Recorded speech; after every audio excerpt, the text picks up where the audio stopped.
Hey, that was Alicia Keys, I think. Was it Alicia Keys? It wasn't Alicia Keys, was it? Another riveting start to the show. Oh, blow me. Straight out of the blocks and away we go. It's Alister fumbling over the first turn. He's fallen. Anyway, welcome to Movie Groove. It's the groove that spews the news that you should peruse before the movie you choose ensues. How you doing, Gav? I am good, thank you very much. My name's Alister Lockhart, and sitting in the chair with me is the handsome, the sexy, the unbelievable Gary. There you go. Look at that. Preemptive applause. It's my new toy. He's brought his own sound machine in this week, folks. This is not going to get annoying at all. Oh, that's really not working on the radio. It's up there with my mime skills. It sure is. Radio mime skills. Doing very well, thank you. You're looking well. Oh, mate. Feeling tops. As well you might. Yes. I might add. Yes. You sure there's nothing you want to say to us? That's not... Yeah, no. that's not quite what I was... I could say... Yeah. That's getting closer. Yeah.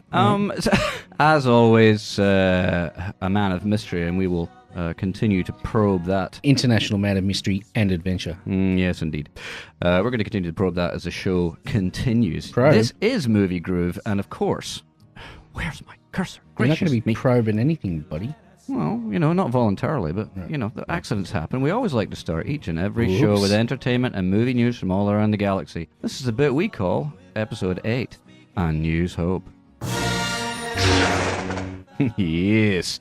And first up, we've got the weekend box office news. Mr. Peabody and Sherman took the top spot over the weekend, climbing past sword and sandal epic 300, Rise of Empires. Box Office Mojo reports after a strong opening, the time-traveling genius Talking Dog Adventure and Son took 21 mil in their second week, with no real competition and word-of-mouth publicity. It looks like it's going to crack 100 mil by the month's end. What do you think of this Talking Dog noise? Oh, I like the original Yeah. cartoon, very much so, in Fractured Fairy Tales, yes. What happened, Mr. Peabody? That's right. Quite you. That's right. Yeah. Anyway, Need for Speed, on the other hand, see, this is where I'm learning to write like an entertainment journalist. Oh, okay. Need for Speed, on the other hand, despite starting in pole position, limped over the line in third place. Yeah. Oh, boo. Okay. Also in the running was Tyler Perry's Single Moms Club, his latest cinematic bowel movement. That bombed like a drunk jihadist, taking only 8.1 mil, the auteur's worst performer so far. So, with a less than expected Christmas take on his obnoxious drag act, Medea something, it seems like much of his audience have finally found another way to waste their money, like using it as toilet paper or donating to the Hillsong Church. Nice. Thank you very much. Very good. Stunned silence. I am so amused by my own antics. In other news, Frozen. Oh yes, continues to rake in the sales. Just a few days from galloping past Toy Story 3 to take its place as the most successful animated film of all time. Wow. Oh yes, it's only about 500,000 off the count. So yeah, that happened the next week. It'll become the biggest ever. Wow. So, inexorably drawn to the light of something popular that has nothing to do with them or the usual herd of howling, bung-eyed throwbacks, complaining that no one consulted them first. In fact, Time magazine reports that some conservative Christians, of course, have criticized a Disney blockbuster for pushing an agenda to indoctrinate homosexuality and bestiality in our children. Wow. How does that get into it? Well, let me just explain here.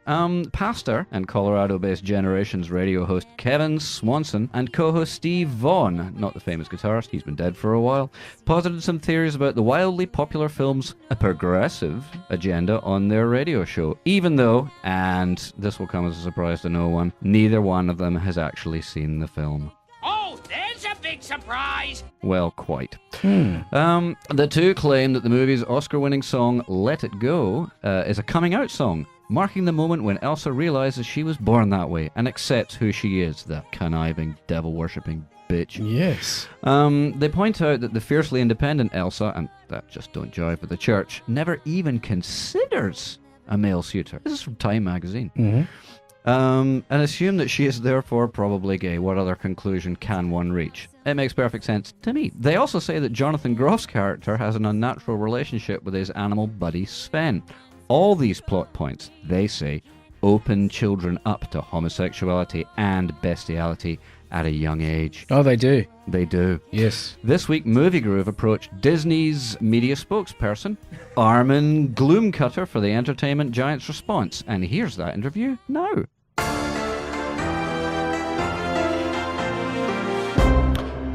Mr. Gloomcutter, as Disney's spokesperson in media affairs, can you give us some idea of what the general response is from Disney's board of directors to these claims by Pastor Swanson that your film Frozen may cause children to become interested in turning gay or indeed wanting to have sex with a reindeer?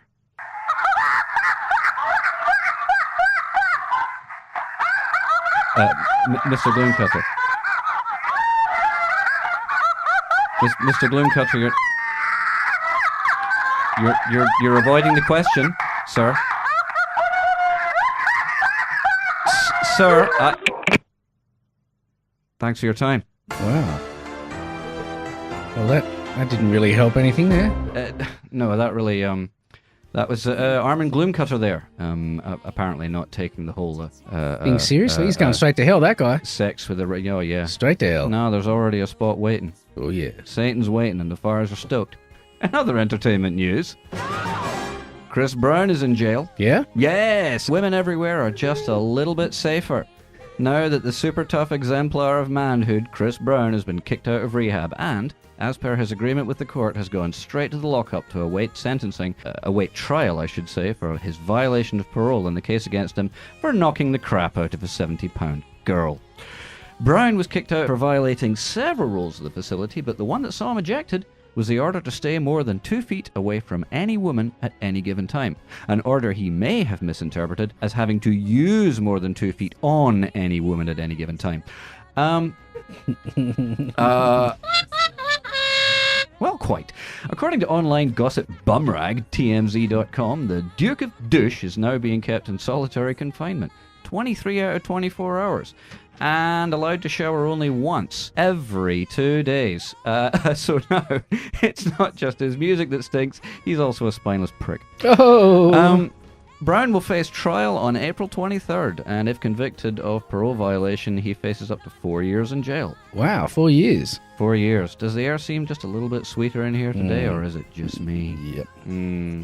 I don't know, maybe he thought he was going to, maybe somebody should have explained to him that you really have to be a really lucrative meal ticket in order to avoid jail time. He's not Kanye. Kanye at this stage could saw Kim Kardashian's head off with a bread knife, and they wouldn't even arrest him. I'd get a medal. well, I'd reward him. Really. I would. First good thing you did, Kanye. Thanks for that. Yes. That's it for A News Hope. And remember, when it comes to movie news, this source will be with you. Always. That was Dead Mouse. Or Dead Mouse 5. MAU5. I'm just reading what it says on the thing, homie. Yeah, Deadmau 5. Deadmau 5. And Gerard Way. That could be Gerard Way. Who knows? Professional griefers. We all know about those now, don't we? Professional griefers? Yes, griefers. It's what I do. Oh, that movie sucks. And so does that one. And so does that one. So does that one. Well, there's an art house movie. That's good. Right.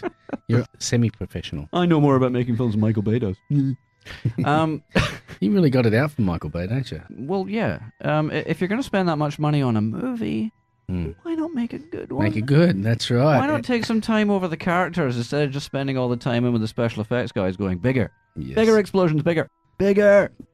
Anyway, nobody likes Michael Bay, so I'm on safe ground there. Oh, poor Michael. Nobody in the world. My mum thinks I'm Hang cool. on. By show of hands, there's 17 people in this room. By show of hands, who likes Michael Bay? Nothing. So there you have it. That's proof positive. Next on the show, we've got the segment of the show where we have a look at what's opening in theaters all around the world. This is Opening Scene. Thank you very much. So we should have different music for that. I think we should have something like...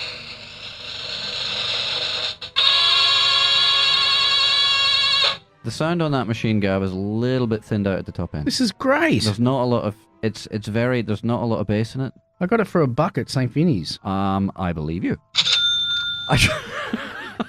It's brilliant. It's really not. It is. Oh dear. Okay. So just shush for a minute, because this is a piece from Forbes here. Oh. I've got information from Forbes. This is, I'm going up for my sources. No one of this TMZ noise. All right. Thanks to movies like Harry Potter, The Hunger Games, and Twilight. And mine can do that too. No, don't do that. Oh? Young adult has become the most valuable genre in Hollywood after superheroes. The films come with built-in audiences of undiscriminating tween girls who've been pummeling the pimple over the books, and they can often be made on lower budgets and spawn lucrative sequels. But while they seemed like a safe bet, there came a streak of shitty efforts like Beautiful Creatures, Mortal Instruments, and Ender's Game, all of which slid beneath the surface without causing so much as a ripple. Well, every studio wants the next Hunger Games. The genre needs another hit. But the good news for Lionsgate is that Divergent is tracking at a projected 17 mil on their opening weekend. That's this coming weekend. That's Twilight numbers, baby. So they've already hired a director for the first sequel. Divergent tells a story of a dystopic future where everyone is divided into tribes based on their main personality attributes: bravery, kindness, being ginger, etc. Our hero Triss doesn't fit into any one category, so she is divergent. So, a fairly heavy-handed topical sci-fi once again, although perhaps It's Okay to Be Different is a better message than Twilight's underlying theme, which is, if you don't have a boyfriend, you're better off dead. Oh. I don't have a boyfriend. I don't want one either. Well, I've asked you many times, Gab, but you just won't go for it. Anyway, Muppets Most Wanted. Hey, Muppets Most Wanted. This might be good. Oh, that's a win. There you go. Everybody loves the Muppets. Who doesn't love the Muppets? I still reckon my sound clapping's better. Huh? All right, that's quality. I'm going to break that fucking... break that gosh darn thing. Break what? Break that gosh darn thing is what I think he said... He did, folks. Yeah, so... Muppets. Come on, you Muppet. Muppets Most Wanted is also opening this weekend. The original Muppet reboot did a respectable 86 mil at the box office, but other reworked yesteryear favourites like The Smurfs, Pink Panther, Stuart Little and Garfield all dropped at least half of their audience on the second go, so it could go either way. This time the movie stars Ricky Gervais, so I'm afraid you've lost me right there. If I want to see a smarmy, cackling egomaniac surrounded by puppets, I can watch Parliamentary Question Time for free. I say, that's outstanding. Don't do it. Champagne. Don't do it. Which button shall I press? Don't do it. I shall press the fart button. All right. Okay. Well, that's definitely quality comedy there. Blood Ties also opened this week. Now, this is important. If you're going to the cinema, if you want to see Blood Ties, it's not to be confused with 1991's Blood Ties, about upper-class Long Beach vampires, or 1994's Blood Ties, the life and work of photographer Sally Mann, or 2006 TV show Blood Ties, about a PI whose partner is a hot vampire femme fatale, or 2007's Blood Ties, about a factional war within the US Homeland Security, or 2009's Blood Ties, in which students are hunted after uncovering an unsolved murder, or 2009's Blood Ties, The Legend of Hammerhead, where a group of road-tripping beauties are hunted in the Kentucky backwoods by a deranged killer. No. This is a crime thriller starring Clive Owen and Billy Crudup about two brothers on opposite sides of the law in a tough blue-collar town. So good luck not confusing it with the other 40 or so movies that have the exact same premise. Have you seen all of those movies? Blood Ties. That's right. I know you're my brother, but you're also a criminal. Blood Ties. Well, I know that you're my brother, but you're also a cop, and I can't trust you. Bow ties. No, I mean blood ties. Look, here comes Dad. You two boys, you always were very different, and I love you both. Blood ties. There you go. So that's the trailer. See, this shit writes itself. It does. Jodorowsky's Dune, a document that's opening this weekend as well, a documentary about the cinematic head trip that never was. Check our podcast of past shows on my YouTube channel, which is simply called Alister Lockhart, so it's easy to find. And you'll find all the details about that one there. And finally, opening in Australia, limping in months late, are action flops Pompeii and I, Frankenstein, the latter being released 2 months later than it was everywhere else, despite the fact that it was made here. Yeah. Don't you know? It was made in Australia. Yeah. and they decided to come here last. Yeah, 2 months after it was a buddy of mine worked in the physical special effects. There's a scene in the trailer where a guy gets thrown through a brick wall, and we're watching it. We're like, I made those bricks. Oh. You make them out of plaster and bicarb soda. Woo! Oh, spoiler alert. Yeah, it kind of ruins the magic. Anyway, So why did they come here 2 months later? Why didn't they have the opening here? it's it's a continuing mystery. I don't know. It's who knows? It's Anyway, supposed to be sort of an okay movie anyhow, not... no, it's not. It's got like a 6% average on Rotten Tomatoes. It's Oh, supposed really? to be a massive, massive turd. Okay. Who's making noise back there? There's someone with a water bottle. We're trying to keep a professional attitude here, and other people are just not making it easy. Good on for ya. us. I know, right? Zanzibar. Oh, look at this clunk. You're going, yeah, mate, just clunk it down. We know you're here now. Look, dude. There we go. That's him. Why not? Yes. Well, Just make yourself comfortable there. Don't worry about us. There's- We're just yeah. on a radio show. Yeah, I know. Don't you worry. You just do whatever you want. Brad, feel There's- free to talk, take phone calls, mate, or anything you want. There's the magic of radio Yes. blowing. That's it. That's it gone. He's got a pencil case out here. Oh, look at this. I'll just rattle my pencil case. Yeah, that's it. Cara's here as well. Cara was complaining that she's been sending all these letters to radio stations asking for an internship. And now you know why you can't get one. Yes. Just can't shut up. Yes. It said, see the big red light says on air? See that? Yes. It means on air. Magic of radio, shush. So we can't actually afford a sign. Hang that on, I got a says on air. solution. Okay. If only. So before we move on to the next thing, I want to talk about Gravity, which is an amazing film. If you saw it, it swept the Oscars. You know, best director, best special effects, best soundtrack, best lots of things, and of course it features Oscar winner Sandra Bullock, who won an Oscar for The Blind Side a couple years back. I think it was in 2010. Yep. Yeah. Anyway, that's just got a release on Blu-ray and DVD. This is old news, of course. We all know what Gravity is, but I just love the movie so much. I wanted to share a little bit of the trailer. Explorer's been hit. Explorer, do you read? Explorer, over. Explorer. Astronaut is off structure. Dr. Stone is off structure. Dr. Stone is detached. You must detach. If you don't detach, that arm's going to carry you too far. Listen to my voice. You need to focus. I'm losing visual of you. In a few seconds, I won't be able to track you. You need to... And even the trailer's exciting. It is pretty exciting. What's going to happen? So yeah, Gravity, a fantastic movie, starring America's sweetheart, George Clooney. Sandra Bullock. There, well, you know George Clooney. He's The hell with it, I'd switch. America's sweetheart. Oh yeah, you know he is. So yes, that's Sandra Bullock there in Gravity. Gav, any comment you'd like to make on the on that movie? Gravity. Sandra Bullock. Loved it. She was gorgeous. Yes, And she was. And in outer space. There's nothing you'd like to you don't want to share anything else with us? No other thoughts on the whole movie? It was pretty. Yes. It was dark in the cinema, that's for sure. Okay. I had popcorn. Okay. No, that's okay. That's What fine. movie are we talking about? No, don't worry about it now. Oh. Who are you? What are these people doing in my bathroom? Where am I?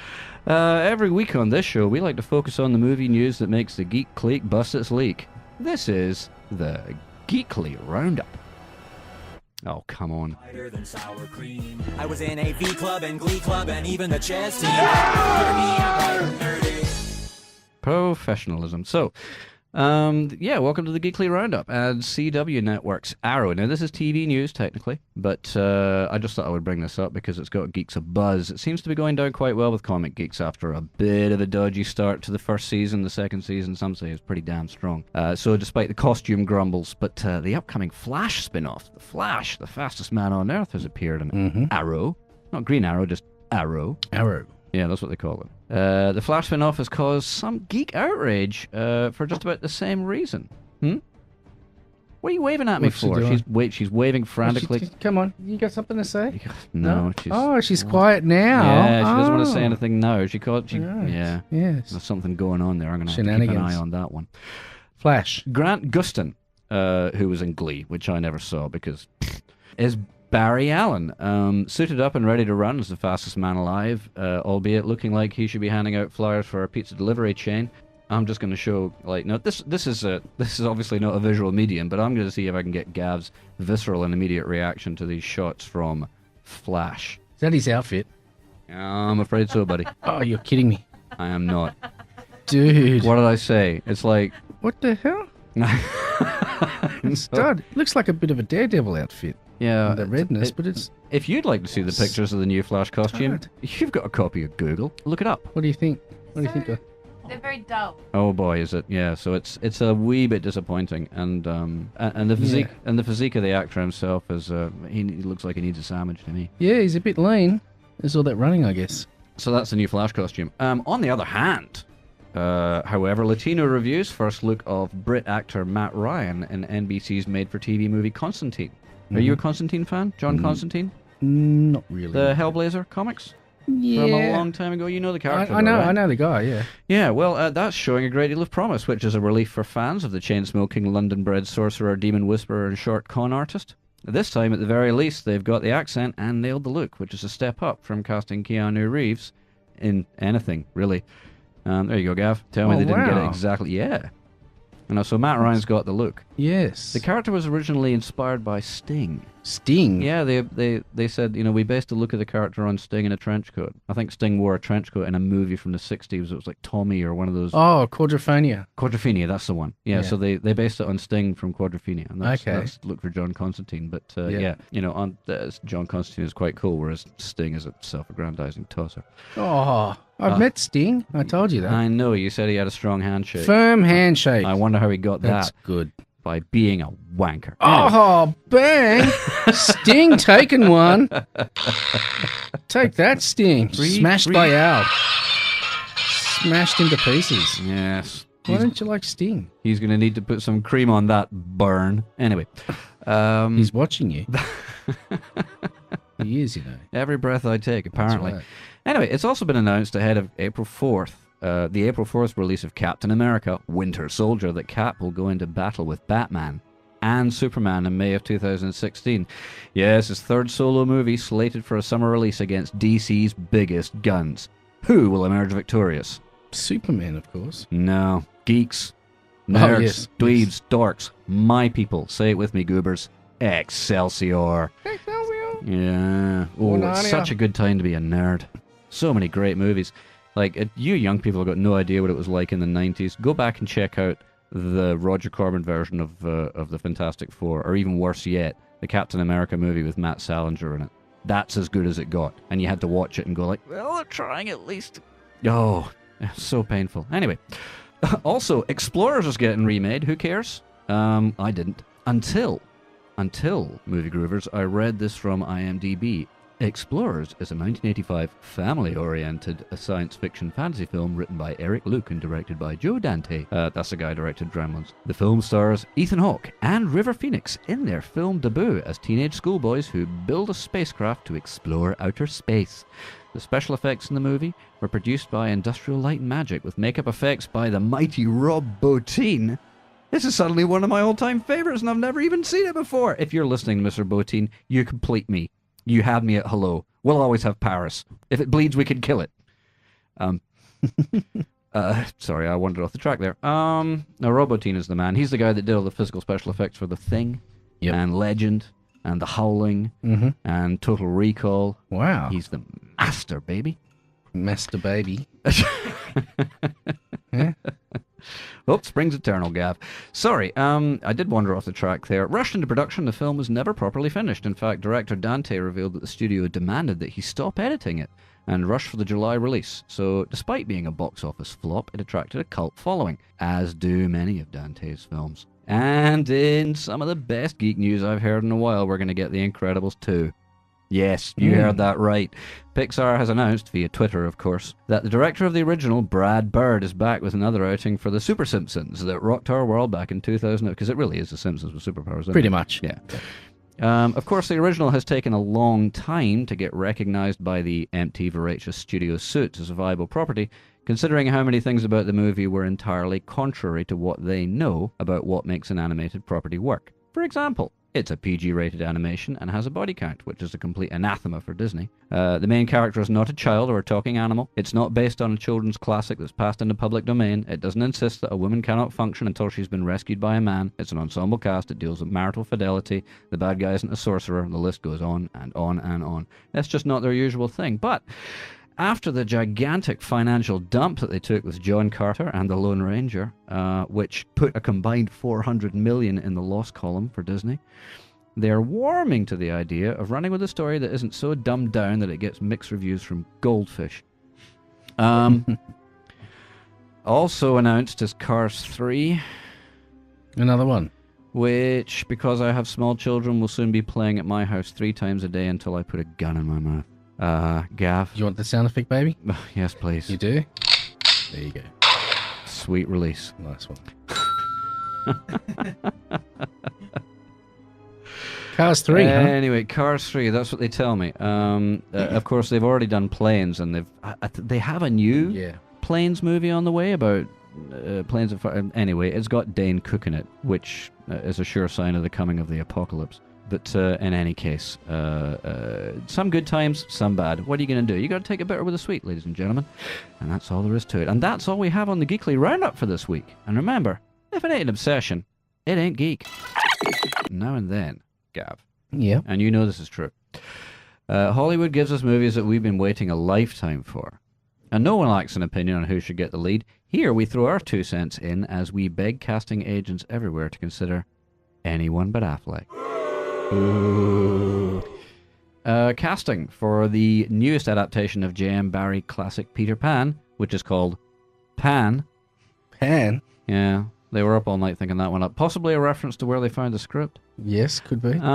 That's well underway with arse-kicking goth hacker girl with a dragon tattoo, Rooney Mara, signing on to play Peter Pan's squaw squeeze Tiger Lily. You know, so that's a white girl playing a Native American girl.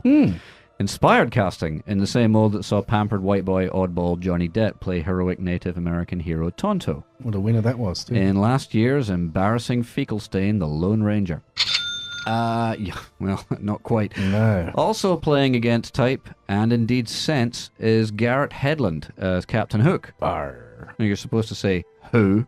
Who? Well, who's Garrett Hedlund? Garrett Hedlund. Don't you know Garrett Hedlund? From the Hedlund family. Yeah. That's exactly what I mean. Mum, Dad, Garrett, Um, little Jimmy. Hugh Jackman has snagged the role of Blackbeard because as long as we're throwing shit at the wall, why not a character who's not even in this story? Blackbeard's going to be in Pan. It's going to be in Hang on, Pan, what? yeah. What? Yeah, I know. Okay. So, and according to the Wrap, the production has just found their SME. I'll say that again. The production has just found their SME. They'll be very happy with that. Where was it? Right where they left it, matey. Okay. It's always. It's always right there. Adil Akhtar, who we last saw as a hapless comedy suicide jihadist, Faisal, in Chris Morris's excellent Four Lions. Did you see that one? No, I didn't. Four London suicide bombers. It's, against all sense, it is hilarious. Oh, really? Yeah. It's as funny as hell. Okay. And a little bit tragic as well. So that's how they've cast that thing. If you're a fan of Barry's classic and beloved story of Wendy Darling and the boy who couldn't grow up, you may want to avoid this like drug dogs at a music festival. Terminator.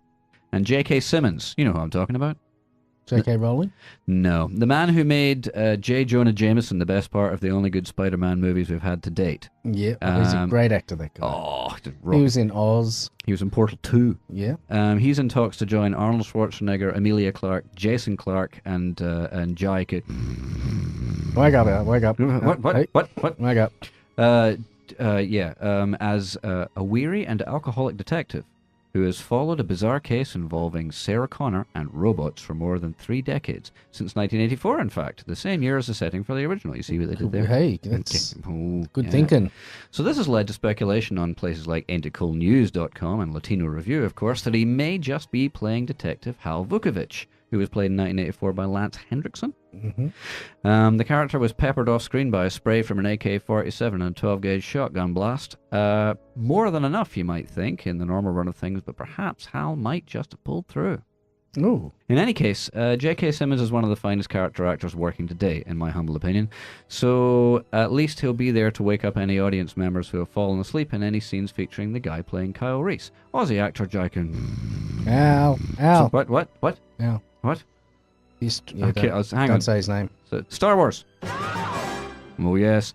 And the latest actor to meet with J.J. Abrams and co. for a role in Star Wars Episode 7 is 12 Years a Slave and non-stop actress, and the most recent winner of the Best Supporting Actress Oscar, Lupita Nyong'o, presumably as the daughter of Lando Calrissian. I'm just guessing there. In the original trilogy, he's pretty much the only black guy in the entire galaxy, so... Yep. Yeah, Star Wars... I never thought of it. Yeah. So, And what about Rangers? Were there any Rangers? well, only amongst the bad guys. There's no Ranger Nazis. Rangers don't play those. Rangers don't play those. Oh, well. They play the heroic types. Star Wars. Comic sidekicks. Star Wars. With sound machines. Like that. No. Should I go on? Mother help me. No one's going to help you now, buddy. Star Wars is... Go ahead, Al. Don't let me interrupt you, mate. I shan't. I can turn off your microphone at any given moment.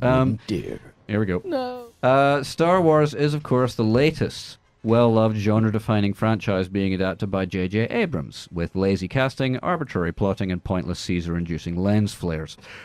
Abrams recently told Movie Groove, "I was inspired to become a filmmaker as a child, when one day while huffing robe paint, I witnessed a dog eating its own feces." Comment is bullshit. Abrams never returns my calls. And in Affleck news, there it is. The star of the upcoming Batman vs. Superman train wreck has been lauded for his charity work, specifically with the blind, after signing authorization to have a relief image of his face to serve as the Braille character for the term "bleh." No, that's a really generous act. I think that's. Yeah. I think he deserves just a little bit of a. Yeah. Yep. Very good. Polite There we go. golf applause. Well done, Ben. You've made your mark on history there, son. Thanks for joining us this week on Anyone But Affleck. It's been fun. Oh, no. Come on. That's a sentiment I can get on board with. What about you, Gav? I love Daft Punk. Yeah. They've done some good stuff. What about Sandra Bullock? I love her too. She was very nice. I met her when I went to the Oscars.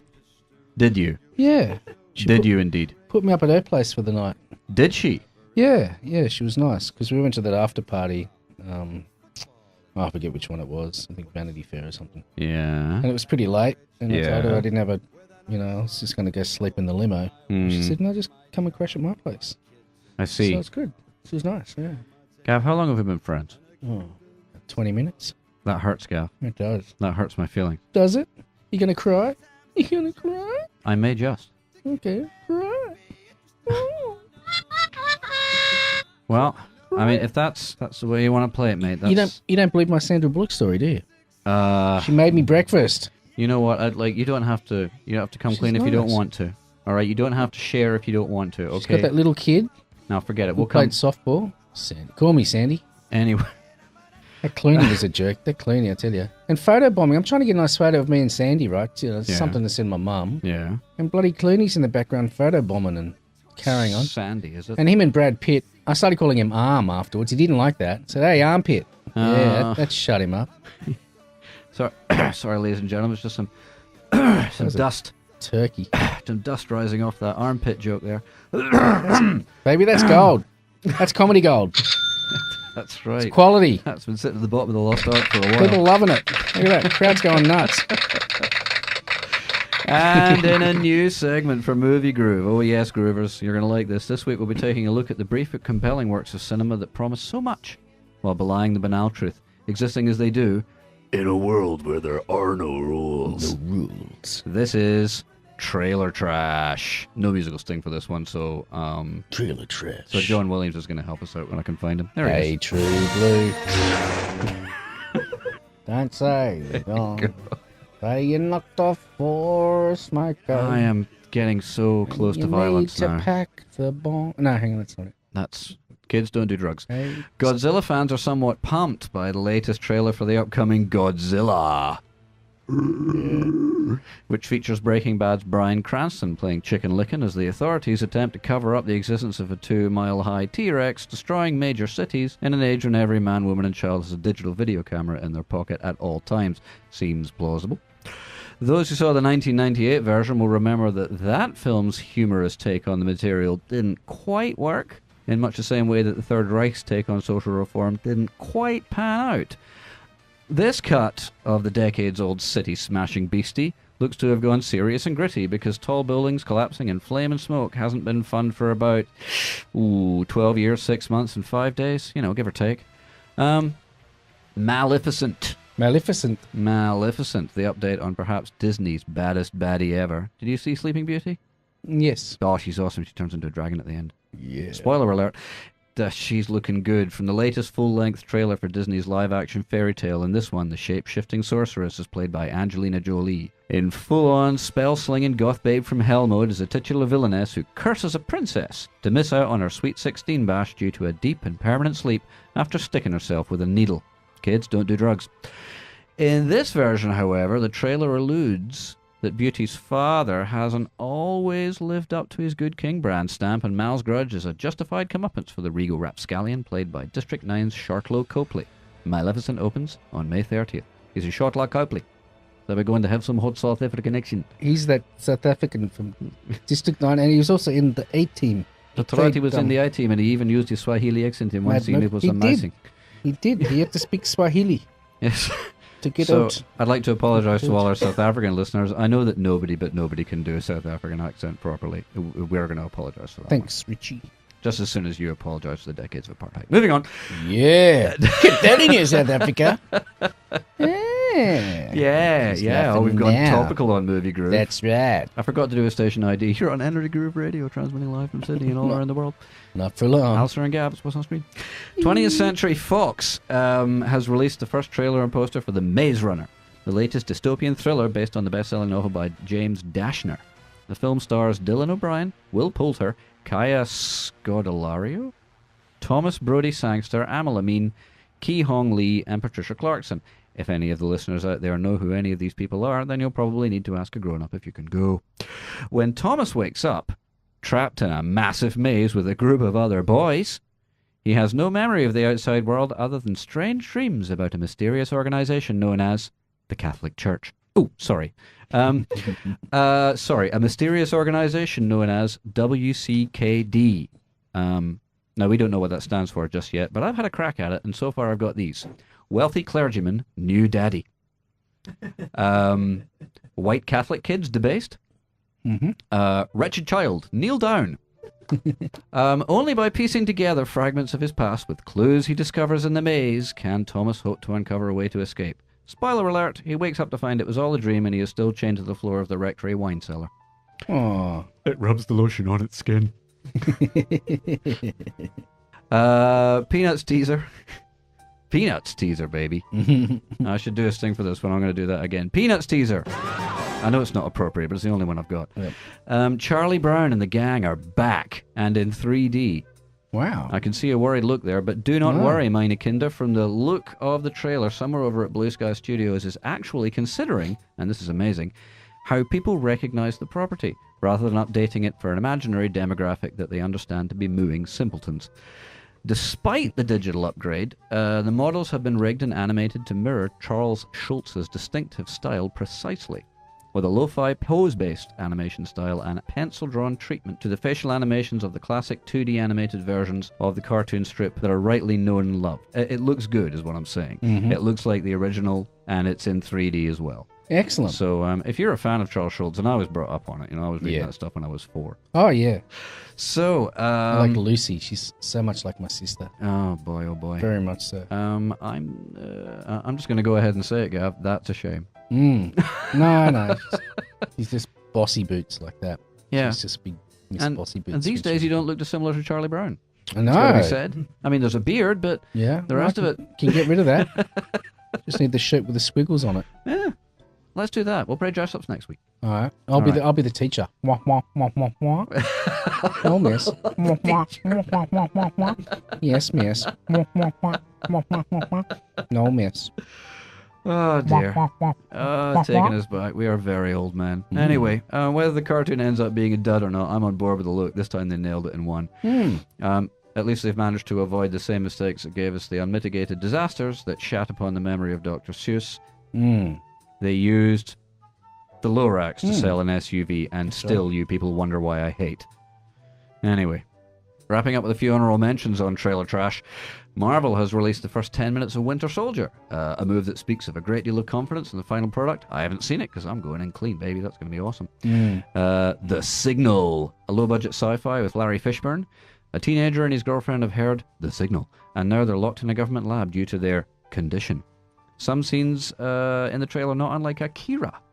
Oh. So despite getting some flack for a predictable plot, it looks pretty damn cool to me. Okay. And finally, The Machine. The Machine. A scientist makes a combat robot that looks like a hot chick. All right. It becomes self-aware and problems ensue. Now, the question must be asked, why did he build a functioning vagina and butthole into the system? It's a mystery. I guess we'll never know. Hang on, what? It says Jacques Leconte here. Jackie what? It's C-O-N-T. That's C-O-N-T. Jack's a what? For anybody monitoring for licensure out there. Poor Jack. I'd also like to give a shout out to our boss, Freddie the Turk. I hope you're enjoying the show, sir. Hey. I've recently seen a photograph of you, and by God, you're a handsome man. You're bombing out. Bombing out, mate. All right. Okay. Well, that's a quick Matchbox review from my broadcasting partner there. That's I'm going to remember that. You do that. I'm going to remember You that. did. I remember that. I will. You do. Fine. Good. Each week here at Movie Groove, we like to take a look at the oft-overlooked art of movie music from Hollywood and the unsung heroes who create it in a bit we call the sound of movies.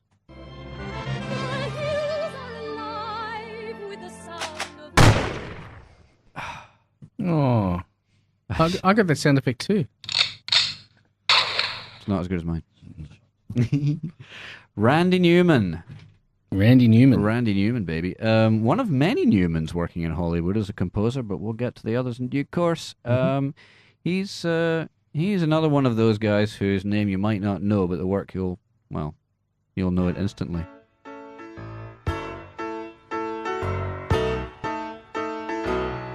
Yep.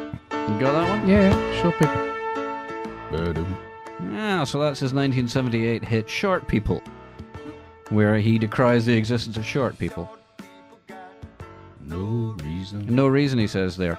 Yeah, so it's basically a song about racism. It's as good a reason as any to hate one demographic or another. Yeah. But anyway, there you go.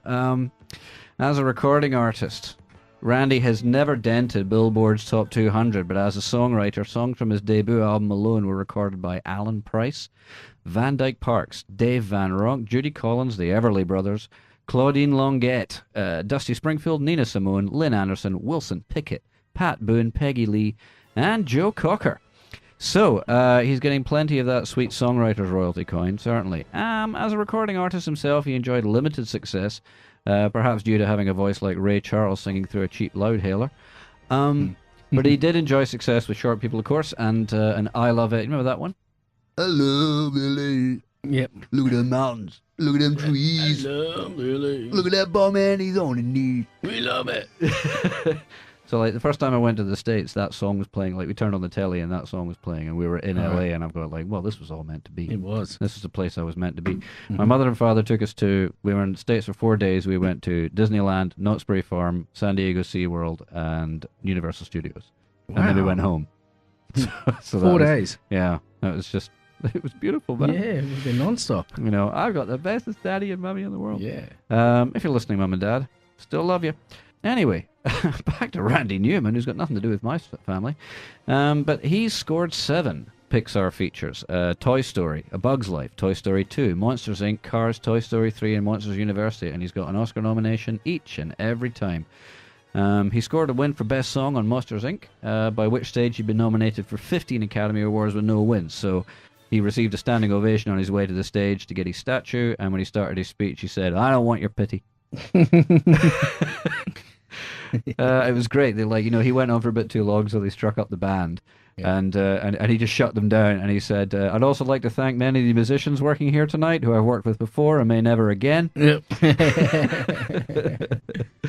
So he's been Oscared twice off 20 noms, the other for his song on Toy Story 3, which was called We Belong Together, and other scores include Avalon, Parenthood, James and the Giant Peach, Seabiscuit, the Sarah Jessica Parker story.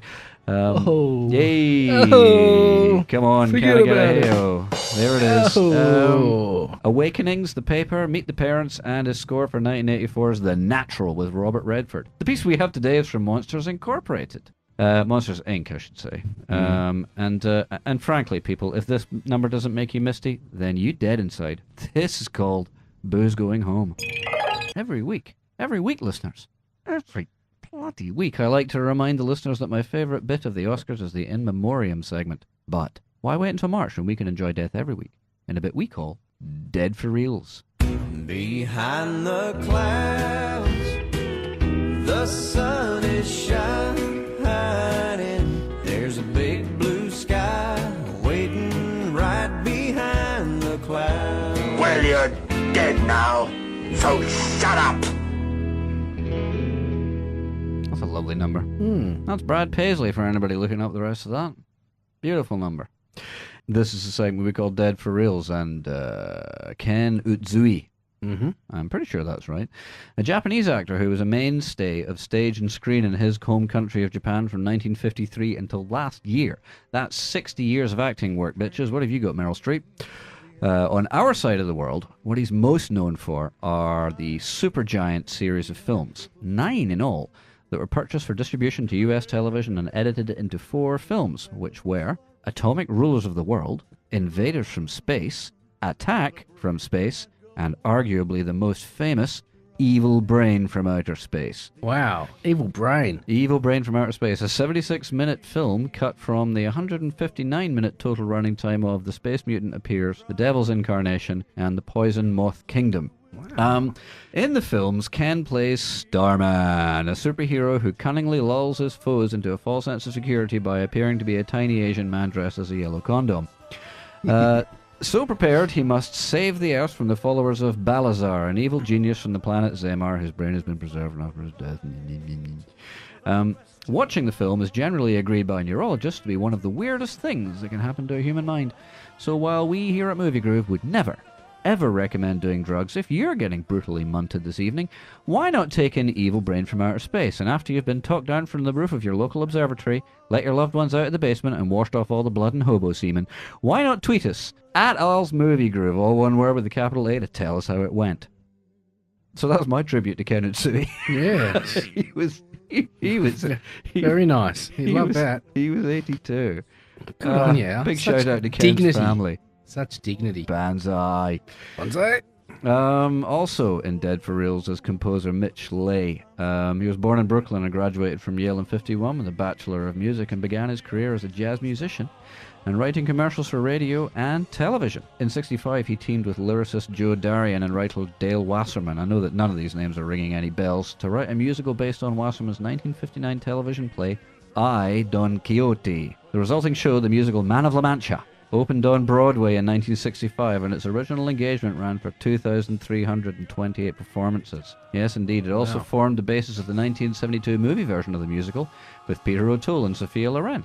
Leigh has 31 movie credits to his name in all, the most for the classic number, The Impossible Dream. You know that one. To dream the impossible dream. Yes, indeed.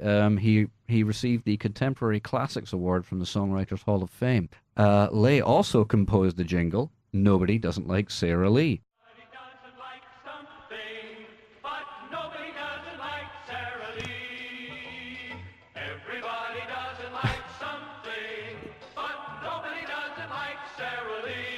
That's right. This is a great song. It's really catchy. I said it's really catchy. I don't want to catch it. You don't want to batch it? Margaret Thatcher. Anyway, Mitch Leigh died in Manhattan from natural causes. He was 86. And we miss him already. Stop it. So that's the final bar. Nobody doesn't like serenade. It's curtains once again on Dead for Reals. We'll see you on the other side. I'm going to look those young people up. They sound promising. Welcome back to Movie Groove. If you've just tuned in, we're wrapping up the show, so sucks to be you. Mm-hmm. We are going to close out the show, but I just want to touch on something. And, look, Gav, I take no joy in this. Oh. But we do. You have been kind of holding it. We have been friends for a very long time, and I'm on a first name basis with your mother. Oh, where we go with that, buddy? I've been to your home many, many times. I thought we were friends, but you've been holding out on me, bud. Yeah. And I think you know what I'm talking about, because finally we've got some breaking news just to hand. We have some controversy from the world of movies. Oh, no. Oh, yes. This, folks, is another Movie Groove exclusive.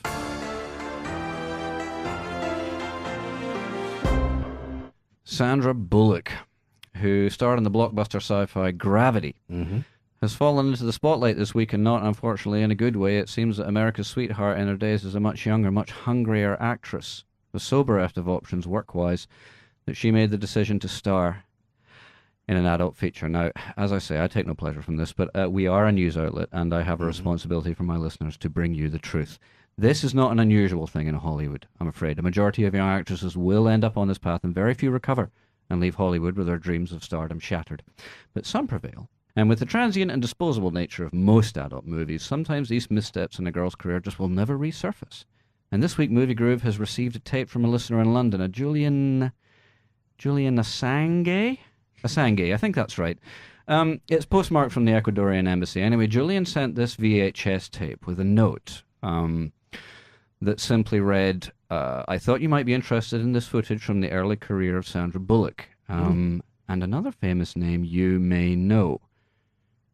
So that's all it says here. And it says in the tape, now that it's an old label. The tape has an old label on it, but what it says here is that this is a film starring Sandy Bullseye and Gavin A. Lance. Maybe. This is Gavity. The tape's just... Oh, yeah.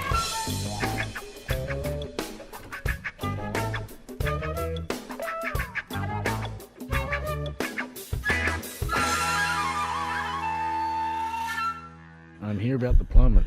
What are you doing? What are you pantsing? Oh, okay. Why not? Oh, filthy animal. Ew. Oh, I like that stuff. Egg salad. Oh.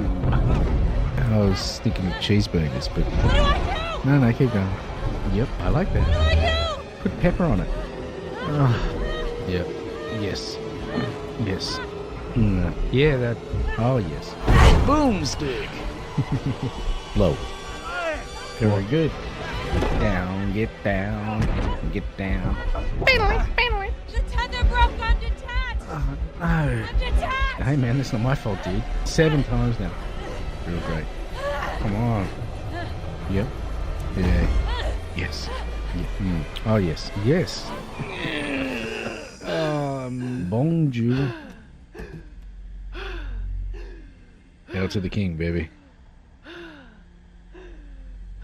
Oh, come on. You've been yammering since we left Cape Canaveral. Now you decide to shut up? Talk to me. Yeah, right.